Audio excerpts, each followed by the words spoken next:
तर hi guys, welcome to my new vlog.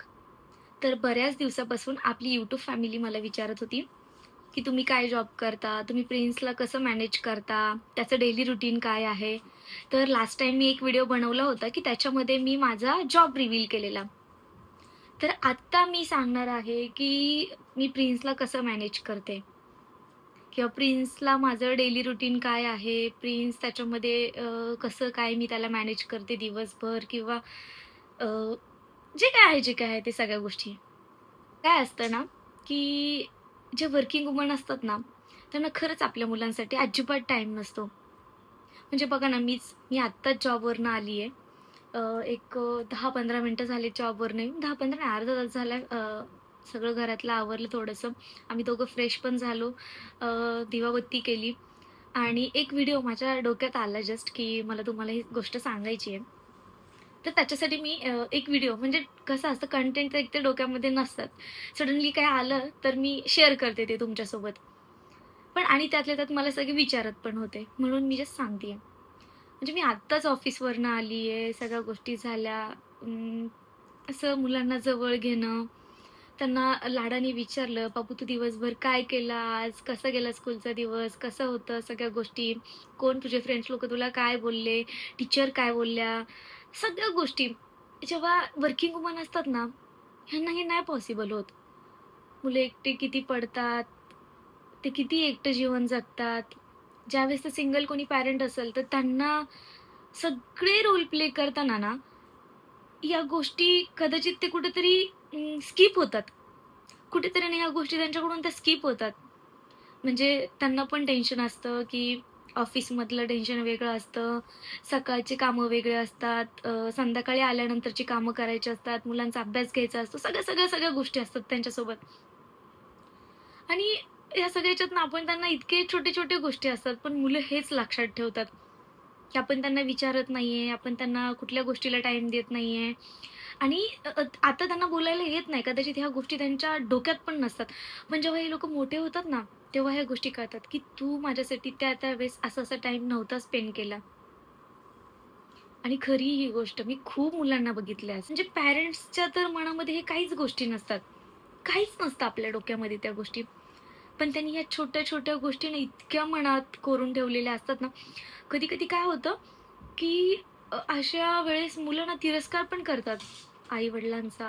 कोणी आई असेल तर आईचा, वडील असतील तर वडिलांचा. तर मला नाही माहिती, मी कधी-कधी खरंच एकटी बसली ना, तर त्यावेळेस मी हाच विचार करते, मी माझ्या मुलाला आत्ता नाही टाईम देऊ शकत आहे यार. माझ्याकडे ऑप्शनच नाहीये. मी नाही काम केलं, तर मी कसं त्याला सांभाळणार आहे? माझ्या मागे कोणाचा बॅकअप नाहीये. म्हणजे मी जेव्हा काम करणार आहे, तेव्हाच मी 2 टाईमाचं खाऊ शकते. माझी आई नाहीये, की मला आज वाटते मी आज घरी थांबेल. मी आईकडे हक्काने कॉल करेल, की आज असं-असं झालंय. मी येऊ का तिकडे? मी थांबते आज. मी तर थोडे दिवस घरी रेस्ट करते जरा. माझ्याकडे नाहीये कोणी असं. म्हणजे मी इतकं हक्काने कोणाला फोन करून किंवा काही गोष्टी सांगू पण शकत नाही. इतकं पण नाहीये माझ्याकडे कोणी. तर मला ह्या गोष्टी फील होतात. तर ऑब्व्हियसली लहान मुलांना पण होत असतील. तर मला काम करणं इतकंच गरजेचं आहे. मला हे पण कळतंय, की मी त्याच्याकडे माझं दुर्लक्ष होतंय. कारण की जेव्हा मी अदर पॅरेंट्स बघते ना, ते त्यांच्या मुलांचा प्रॉपरली स्टडी घेतात. त्यांना वेगवेगळे ट्युशन्स लावतात. मला प्रिन्स कायम बोलत असतं, "मम्मा मला स्विमिंग क्लास लाव ना. मला वेगवेगळे कुठले पण स्केटिंगचे क्लासेस लाव ना. मला सिंगिंगचे क्लासेस लाव ना." मला पण वाटतं यार, माझ्या मुलाची मी पण या सगळ्या हौस पूर्ण कराव्यात.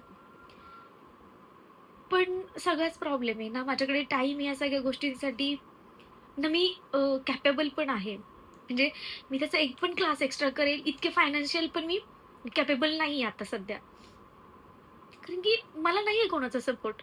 मी जितकं कमवते ना आता, मी त्याच्यात फक्त ब्रिनचं स्कूल, त्याचे डे केअर, त्याचे आजारपण, त्याचा छोटा-मोठा रोजचा खर्च, मी इतक्याच गोष्टी करू शकते त्याच्या.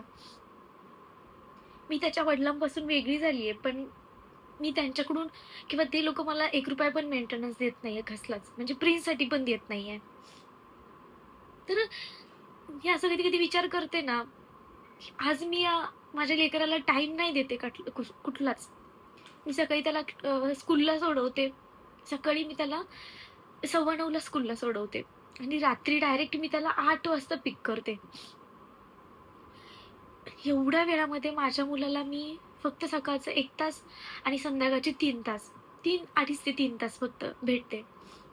त्या 3 ते 4 तासामध्ये ना खूप गडबड असते माझ्या मागे. मला सकाळी उठलं तर त्याचा टिफिन बनवायचा असतो, त्याला अंघोळ घालायची असती, त्याचे 2-3 टिफिन बनवायचे असतात. मला माझा पण टिफिन, अंघोळ वगैरे त्याचं आवरणं, त्याला स्कूलपर्यंत टाईमात सोडवणं. संध्याकाळी पण मी नंतर ऑफिसला जाते. त्याच्यानंतर संध्याकाळी पण मी ऑफिसमधून येण्याची पण इतकीच घाई करते, की मला त्याला लवकर घ्यायचं असतं. त्याच्यानंतर त्याचा स्टडी असतो, संध्याकाळचं जेवण, संध्याकाळच्या सगळ्या आवराआवरी, सगळ्या गोष्टी असतात. मी सगळ्या 24 तासामध्ये ना, मी फक्त त्याला 3 तासाचा टाईम देते.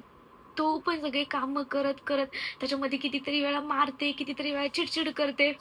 कारण की अ, घाई असते प्रत्येक गोष्टीची, गडबड असते प्रत्येक गोष्टीची. तो तर लहान आहे, त्याला नाही कळत किती वाजलेत, किती टाईम झालाय, किती टाईम उशीर झालाय, किती लवकर झालाय, असं नाही कळत त्याला. आणि मला तर जाम चिडचिड होत असते. माझ्यात तेवढे पेशन्सच नाहीये. तर मी खूप ट्राय करते, की नाही मी त्याला थोडंसं प्रेमाने सांगेल, हे करेल, ते करेल. नाही होत माझ्याकडून त्या गोष्टी. त्यावेळेस ना, मी असा विचार करते जेव्हा मी म्हातारी होईल, तेव्हा तो मला बोलेल, की "मम्मा, तू माझ्यासाठी लहानपणी किती टाईम दिला होता. आता मी तुला का देऊ? तू मला लहानपणी डे केअरला ठेवायची. आता मी तुला वृद्धाश्रमात ठेवू का?" म्हणजे ना विचार येते आपले, की तो तर असे विचार करणार नाही ना. माझी तर मजबुरी ही आता. मुद्दाम नाही करत मी कुठल्या गोष्टी. मला कोणी एक जरी सपोर्ट असता ना, तर मी माझ्या मुलासाठी सगळं करू शकले असते. पण माझ्याकडून ना तेच पॉसिबल होत नाही नेमकं. कधी-कधी मी अशी एकटी बसते ना, तर असे सगळे विचार करून ना, खरंच मला असं वेड लागतं कधी-कधी. पण स्वामी आहेत माझ्यासोबत. मला ते खूप स्ट्राँग बनवतायत. लहानपणापासून आणि ते आत्ता पण मला तितकं स्ट्राँग बनवा स्वामी, इतकंच मी स्वामींकडे मागेल. तर मी काय सांगत होते प्रिन्सचं शेड्यूल. तर काय होतं प्रिन्स ना सकाळी 9:30ला आवरून स्कूलला जातो. त्याच्यानंतर त्याचं स्कूल आता सुटतं 3:30 वाजता. तिथून ज्या डे केअरच्या ताई आहेत ना, त्या त्याला घ्यायला जातात आणि त्या सीधा त्याला घरी घेऊन येतात. मी आता प्रिन्सला कुठलेच एक्स्ट्राचे क्लासेस लावलेले नाही, कारण एवढा टाईमच मिळत नाही त्याला. अजून तो लहानपण आहे, फर्स्टलाच आहे, तर एवढे क्लास वगैरे या सगळ्या गोष्टी तर मी नाही लावलेले त्याला ते सगळे क्लासेस वगैरे. टाईमच मिळत नाही. तो ह्यातच खूप दमून जातो आणि संध्याकाळी माझं ऑफिस सुटतं 7:30 वाजता. मला ऑफिसवरनं इथपर्यंत यायला 8 तरी वाजतातच. मी त्याला तिथून घेते 8 वाजता. तर कधी-कधी गार्डनमध्ये खेळतो आम्ही 15-20 मिनिटं. तर त्यातच 8:15 वगैरे वाजून जातात. मग घरी येते. घरी सगळं आवरून वगैरे मी त्याचा स्टडी करायला बसवते. माझ्या थोडे पोस्टिंग वगैरे असेल तर त्या पोस्टिंग वगैरे मी काही ऑफिसमध्येच करून घेते, काही मी घरी येऊन करते. नंतर इथे आल्याच्यानंतर त्याला स्टडी असतो, तर तो स्टडी वगैरे ह्या सगळ्या गोष्टी त्याच्याकडून मी इथे आल्यावरती करून घेते. घरी आल्यावरती पण घरात जर पसारा असेल, तर पहिला तो आवरायचा, देवपूजा करायची, थोडंसं घर क्लीन वगैरे करून त्याला अभ्यासाला बसवायचं, माझ्या पोस्टिंग करायच्या आणि मग स्वयंपाकाला स्टार्ट करते. तर मॅनेज तर म्हणजे असं एकदम खूप मोठ्या पद्धतीने मॅनेज तर नाही होत. पण छोटं-मोठं जे काय आहे, ते सध्या तरी मी ट्राय करतीये. अ, माहीत नाही आता हा सगळा संघर्ष माझ्या आयुष्यामध्ये किती दिवस आहे. पण असं वाटतं आयुष्यभरच असणार आहे. अरे, आयुष्यभर मी तर एकटीच असणार आहे. तो थोडा मोठा झाल्यावर अजून तो लहान आहे म्हणून सगळ्या गोष्टींचा फार त्रास होतो. त्याला काही गोष्टी समजत नाही, कळत नाही. तसा अंडरस्टँडिंग तो खूप आहे. पण जितकं पाहिजे तितकं त्याला अजून कळत नाही सगळ्या गोष्टी. त्याच्यामुळे काही-काही गोष्टी मॅनेज करायला पण त्रास होतो. काही-काही गोष्टी ईझी होऊन जातात. तर असं सगळं बिझी शेड्यूल असतं प्रिन्सचं. डे केअरमध्ये पण तो काय करतो मला माहिती नाही. कारण की 2-3 तासच तो डे केअरला पण असतो. बाकी सगळा वेळ तर स्कूलमध्येच असतो. स्कूलमध्ये पण सांगतो मला कधी-कधी, की "मम्मा ह्या टीचर असं बोलल्या, ते माझे फ्रेंड्स असे मला भेटले, बोलले." असं सगळ्या गोष्टी छोट्या-मोठ्या गमती तो मला स्कूलमधल्या पण सांगत राहतो. मी तर आठवणीने या सगळ्या गोष्टी विचारत राहते त्याला. कारण की त्याला असं कधी फील नको व्हायला, की मम्मी माझ्याकडे लक्ष देत नाही. मम्मी मला काही विचारत नाही, असं त्याला नको वाटायला. त्याच्यामुळे मी सगळ्या छोट्या-छोट्या गोष्टी म्हणजे जितकं होईल तितकं, असं नाही की मी सगळंच विचारते, असं नाही. जितकं मला पॉसिबल होईल, जितकं माझ्या डोक्यात येईल एखाद्या दिवशी, तर ते मी सगळ्या गोष्टी त्याला करत राहते. कारण की तो बऱ्याच दिवसापासून मला बोलत होता, की "मम्मा मला मी बीच नाही बघितलाय कधी. मला बीच बघायला घेऊन जा ना." माझ्या ऑफिसची ट्रिप गेली होती, तर मी बीचवरती गेली होती ऑफिसच्या ट्रिपसोबत. तर तेव्हापासून तो मला बोलतो, "मम्मा तू तर जाऊन आली, तू मला का घेऊन जात नाहीये?" तर काय होतं, की अशा सगळ्या गोष्टींमध्ये ना कधी-कधी नाही पॉसिबल होत आणि हे बघा जायचं म्हटलं तर फक्त टाईमच पाहिजे असं नाही. टाईमसोबत आपल्याकडे पैसासुद्धा पाहिजे. तर मी मला कधी-कधी इतका खर्च पण म्हणजे मला नाही झेपत. कधी-कधी प्रिन्स आजारी असतो. मला माझ्या ऑफिसमध्ये घेऊन जावं लागतं. डे केअरमध्ये मी नाही सोडू शकत त्याला. ऑफिसमध्ये मी दिवसभर घेऊन सांभाळते. कधी-कधी ऑफिसवरून येताना असं बऱ्याचदा झालंय. आता तर तो मोठा झालाय. आधी बऱ्याचदा तो झोपीत जायचा. कारण दिवसभर दमायचा माझ्यासोबत खालीवर, खालीवर करून-करून. सगळ्या ऑफिसपासून घरापर्यंत येईपर्यंत तो झोपी पण जायचा. तर लिटरली मी माझ्या स्टोलनी त्याला बांधून मग इथपर्यंत कसं तरी घेऊन यायची किंवा गाडीच्या मध्ये जी जागा असते बसण्यासाठी सॉरी पाय ठेवण्याची, मी त्याच्यात त्याला बसायची. 2 पायात दाबून धरायची. मग घरापर्यंत घेऊन यायची. असं खूपदा असतं. आजारपणात पण त्याच्या आजारपणात पण मला रात्र-रात्रभर कधी-कधी जागायला लागतं.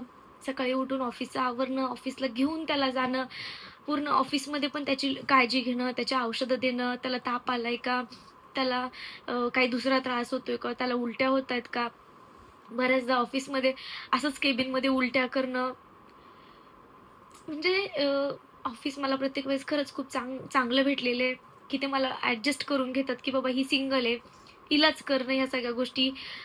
ऑफिस सुटल्याच्या नंतर तिथून घेऊन मी त्याला हॉस्पिटलमध्ये जाणं. मी त्याला जन्मल्यापासून एकाच हॉस्पिटलमध्ये घेऊन जाते. तर तिथपर्यंत घेऊन जाणं. कधी-कधी तो इतका आजारी असतो म्हणजे जास्त सीरियस असतो. तर आपल्या अशा वेळेस आपल्याला सोबत कोणीच नसतं. खूप कदाचित एखादा व्यक्ती आपल्याला हेल्प करतो. नाहीतर अशा वेळेस आपल्यासोबत कोणीच नसतं. ह्या सगळ्या गोष्टी आपल्याला एकट्याला फेस करायच्या असतात. आपण किती धडपडतोय, आपल्याला किती त्रास होतोय याच्यामध्ये आपली कोणीही हेल्प करत नाही. सगळ्या गोष्टी फक्त एकटीला करायच्या असतात. बऱ्याचदा असं सगळं आहे, की मी प्रिन्सला नाही खरंच यार जास्त टाईम देऊ शकत. कारण की ती माझी खरंचच मजबुरी आहे. कधी संपणार आहे ही माझी मजबुरी काय माहिती? मजबुरी नाही संपली तरी चालेल. फक्त स्वामींकडे एकच प्रार्थना, ह्या सगळ्या गोष्टींमध्ये ना मला फक्त मार्ग दाखवा. पाहिजे ते कष्ट करायची, पाहिजे त्या गोष्टी करायची, अ, जितके पाहिजे तितके कष्ट करायची कॅपॅसिटी आहे माझ्यामध्ये. मला 1 मिनिटाचा पण टाईम नाही ना भेटला तरी पण चालेल आराम करण्यासाठी. मी खूप कष्ट करायला तयार आहे. कारण की ना मध्ये-मध्ये माझ्याकडे असं झालेलं, की माझा प्रिन्स 1-2 महिने इतका आजारी पडलेला ना, एका महिन्यामध्ये त्याचं 10,000 15,000 बिल यायचं. मला पगार इतका नाहीये, की मी त्याचे 10,000-15,000 बिल भरून सगळ्या गोष्टी ॲडजस्ट करू शकते.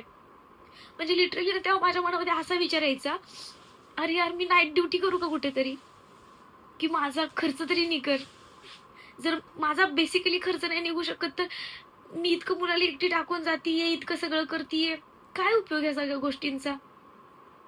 काहीच उपयोग नाही. तरी मला पैसे कमी पडतायत, तरी मी मुलाला लक्ष देऊ शकत नाही. तर काय माणूस तेव्हा इमोशनली असतो जास्त, त्यावेळेस माणसाच्या मनात हे पण विचार येतात. पण मी नाईट जॉब करेल, तर माझ्या प्रिन्सला परत कोण सांभाळेल रात्रभर सुद्धा? दिवसभर ऑलरेडी मी नसते. परत मी नाईट ड्युटी करणार, परत मी रात्रभर सुद्धा नसणार. तर असं होतं. आपण देवबाप्पाकडे एवढीच प्रार्थना करायची. आम्ही कुणाचंच वाईट नाही केलेलं. पण आपल्या वाट्याला इतके वाईट दुःख का आहेत? का इतका का इतकं स्ट्रगल आहे?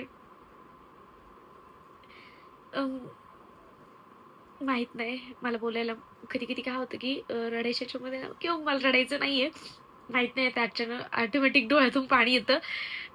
असा फ्लॅशबॅक होतो, की जे माझं मागं गेलंय ना, ते सगळं आठवतं आणि दुःख आत्ताच आहे किंवा हे स्ट्रगल आत्ताच आहे असं नाहीये. हे खूप लहानपणापासून वयाच्या 6.5 वर्षापासून आहे हे सगळं या सगळ्या गोष्टी. म्हणजे जितका आता माझा प्रिन्स आहे ना, इतकी मी होते. मी आता प्रिन्सला बघते, त्याला काहीच कळत नाही. त्याला काहीच कळती नाही ह्या गोष्टी, की कसं मॅनेज करायचं असतं, कसं मॅनेज करायचं असतं. आपले आपण कपडे घालायचे असतात. अ, अ, आपली अंघोळ आपण करायची असती. हे त्याला काहीच कळत नाही आत्ता पण. आता पण तो मला बोलतो, "मम्मा चल ना मला अंघोळ घाल. चल ना मम्मा माझं हे आवरून घे." त्या वयापासून हा संघर्ष आहे. सगळे बोलतात, की अ, संपेल एक दिवस. देव आहे दुनियेमध्ये. प्रत्येकाचे चांगले दिवस येतात. माझे पण चांगलेच दिवस आहे, काही वाईट नाहीये. पण जो संघर्ष आहे, मी माझ्या ह्या दिवसांना पण चांगलं समजते, खूप चांगलं. कारण की काही लोकांकडे हे पण नाहीये. जे माझ्याकडे आहे ना, ते काही लोकांकडे नाहीये. त्याच्यामुळे मी खूप चांगली आहे. माझं जीवन खूप सुंदर आहे. पण संघर्षच कधी संपणार आहे काय माहिती? निम्मं आयुष्य संपलं, तर जाऊ दे. तर मला फक्त प्रिन्सचं डेली रुटीन सांगायचं होतं. पण प्रिन्सला पण माझ्यामुळे ह्या सगळ्या गोष्टींतून, माझ्या एक निर्णयामुळे ह्या सगळ्या गोष्टींतून त्याला पण कळत-नकळत त्रास होतोय. तर याचं मला खूप वाईट वाटतं पहिल्यापासून, की माझ्यामुळे, माझ्या काही डिसिजनमुळे कदाचित त्याला हे दुःख आहे का? मोठेपणी तर त्याला दुःखाचं काही वाटणार तर नाही ना? हाच विचार येतो नेहमी मनामध्ये. तर मला नक्की कमेंटमध्ये सांगा, की माझा व्लॉग कसा वाटला आणि नक्की कमेंट करा. वाईट असेल तरी पण करा, चांगल्या असतील तरी पण करा आणि तुम्हाला सगळ्यांना खूप सुखी ठेवत स्वामींना हीच मी प्रार्थना करेल. तर चलो बाय बाय.